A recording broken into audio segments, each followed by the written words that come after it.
WNBA teams are exercising team options, and of course, that starts with Caitlin Clark, as the Indiana Fever have announced the option to Caitlin Clark for her fourth year, which will be next season. Let's jump in and talk about it. Hit the intro.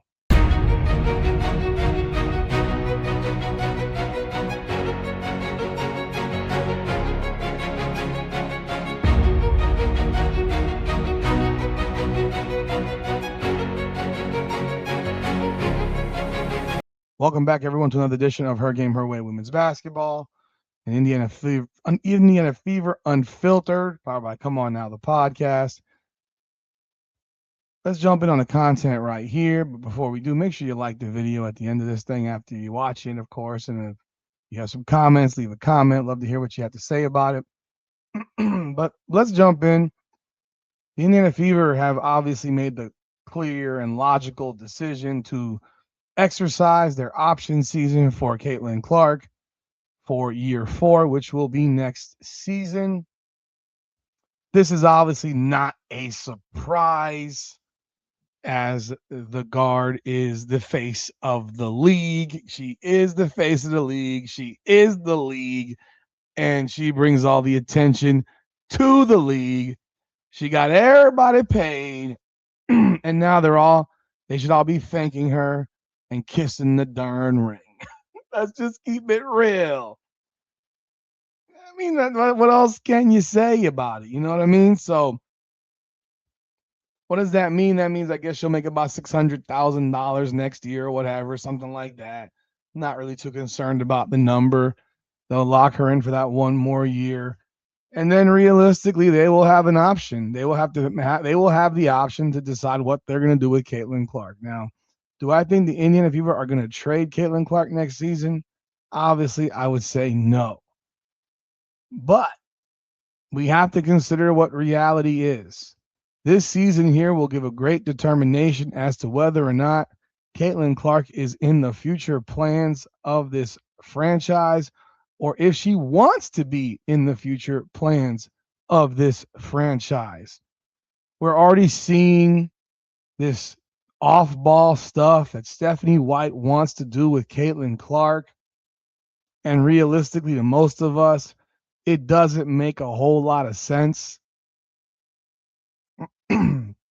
So I do wonder aloud, would Caitlin Clark have it in her to demand a trade next year if she doesn't like the direction of how she is being utilized by Stephanie White? Or would the Indiana Fever decide to make a decision and kick Stephanie White to the curb if Caitlin Clark said, look, I love Indiana. I'm happy here, but I also have to consider my future and what I'm experiencing and what I'm going through with this offensive game plan and system is not conducive to me being successful. So you need to make a decision. Do you want to have Stephanie White or do you want to have me on this team? Your choice. It doesn't have to be contentious. It's just a matter of fact, reality conversation. But of course, we'll see what happens this season, because that will be a conversation that would be had next season, either during the offseason or during the season potentially. Listen, if the Fever were to trade Caitlin Clark, they would be absolutely crucified by pretty much everybody. Their fan base would have a massive revolt. And it would be very, very hard for them to overcome. But at the same time, would you subject yourself to potentially losing her the next year for nothing? Because if you lose Caitlin Clark from this franchise, you're not replacing Caitlin Clark. It doesn't matter who. There is no replacement for Caitlin Clark.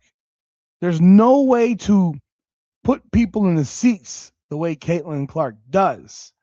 I can only imagine the financial boom around the arena. I'm not familiar with the area. I've never been to Indianapolis, but I'm wondering if there is like a restaurant district or something around that arena, what that would do to that district and how it would cripple and maybe destroy businesses around that arena. I remember when LeBron James first left the Cleveland Cavaliers back in 2011, and they had all these restaurants and such around the Quicken Loans Arena where the Cleveland Cavaliers play. And he left, and a lot of those places went completely under because no one was going to Cleveland Cavalier games. Now, obviously, everything I'm talking about is massive speculation. I don't know, but I'm putting out potential situations that could come up next year because you did exercise her option, which of course you have to exercise her option. It's a given. They weren't going to let Caitlin Clark walk at the end of the season. Now, whether or not Caitlin Clark next year is willing to sign an extension, that remains to be seen. I really don't know. I'm being completely real. I don't know. I don't know what's going through her mind.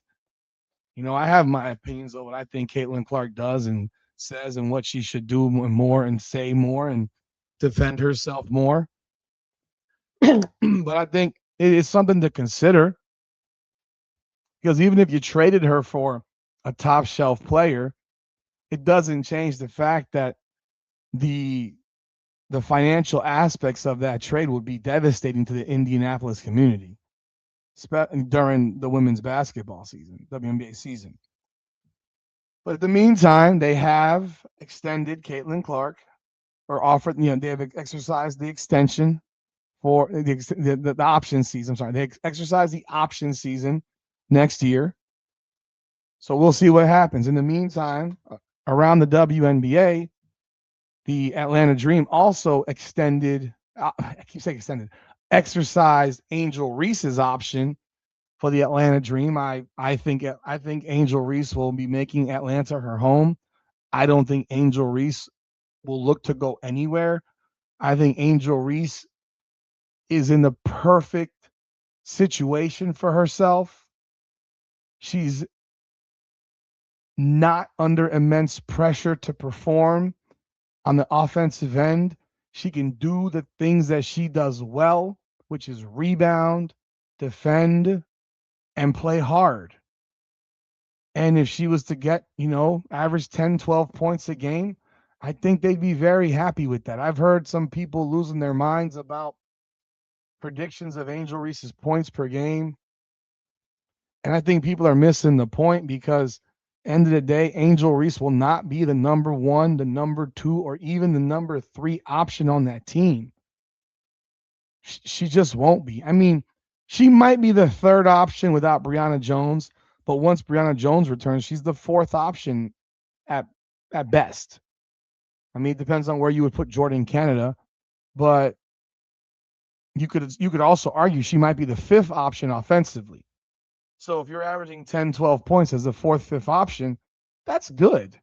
I think some of her fan base has found that to be insulting, but it's not based on anything other than strict data that says that she's going to have less shots per game than she would otherwise have had in Chicago with lesser players around her. Alicia Gray, Ryan Howard, they're going to get their shots. Those two are going to get their shots. And there's going to be tons of rebounds available, particularly off Ryan Howard because she's a volume shot chucker. So there's going to be tons of rebounding available to Angel Reese. And I think she's in the perfect position. I think she's in the perfect situation. I mean, you couldn't have given her a better opportunity, a better option for the way she plays and how she fits into that roster. Again, presuming there's nothing else, nothing dramatic that happens within the locker room, it's hard to argue that that's not a great landing spot for her. And of course, they have exercised the option for her fourth season. And I do think that she is someone that will be resigned to an extension next year. That's my guess. Finally, we got a couple of players in Chicago that have both also had their option seasons exercised, with Camila Cardoso as well as Rickea Jackson. The Chicago Sky have exercised the option on Rickea Jackson. So they're not letting her go. And then, of course, and she's one of the future pieces of their franchise, and Chicago did the same with Camila Cardoso. So what you have here is 4 of the top 7 players of that draft going to go into a 4th season. And you know what? I'm going to be real. That's actually something that's kind of significant within the WNBA, because if you look historically at the WNBA draft classes, if you go just look directly at the class right before them, you can go look at the and again, this doesn't include Cam Brink, who I couldn't find to see if they offered the exercise her option yet. But I think JC Sheldon wasn't JC Sheldon a pick option exercise. Okay, I don't know that JC Sheldon's had her option exercise either. I think she was the 5th. I think she was the 5th pick, if I'm not mistaken. I might be mistaken.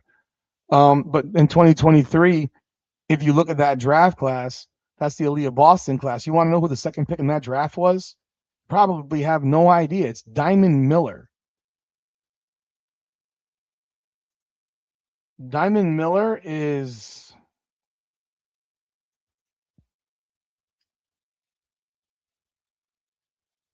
she's now with the Connecticut Sun. Okay. She didn't even she was at the Lynx for 2 years, the Wings, now the Sun. Who knows? We'll see if she even makes her roster. Stephanie Suarez. Stephanie Suarez is the 4th pick in the draft from that season. She's not even in the WNBA anymore. She's not even in the WNBA anymore. She was the 4th pick in the draft. Lou Lopez Senechal. Lou Lopez Senechal again. Okay, she's still with the Wings, it looks like. No, she's not even in the WNBA either. She didn't play in 23. She played 27 games in 24. She didn't play in 25. So unless she got brought back, which I don't know if she did or not, can't tell here, but she didn't play last year. So she's not even, is she even in the league? Now, Haley Jones is in the league. But I don't think these are players that have a long shelf life for the WNBA. So it's real hard to stick around in this league, man. It really is. It's tough. So you have top players that don't last, or top draft picks that don't last. Grace Berger, I don't see that she's even in the league right now. I don't see it. I don't see that she's even in the league right now. So, yeah, I think it's a significant thing to notice that 4 of the top 7 picks have already been given their options, exercised. So that's it right now. Caitlin Clark going back to and have her 4th year in Indiana. Angel Reese will have her 2nd year in Atlanta, and Camilla Cardoso will have her 4th year in Chicago, and Rakea Jackson will have her 2nd year in Chicago. That's all we got. Y'all let me know y'all thoughts in the comments about all these moves. Hit that like button now. You can subscribe to the channel and ring the bell. Leave your comments. Hype the video, man. I appreciate you. This is Her Game, Her Way Women's Basketball in conjunction with Indiana Fever Unfiltered. Come on now.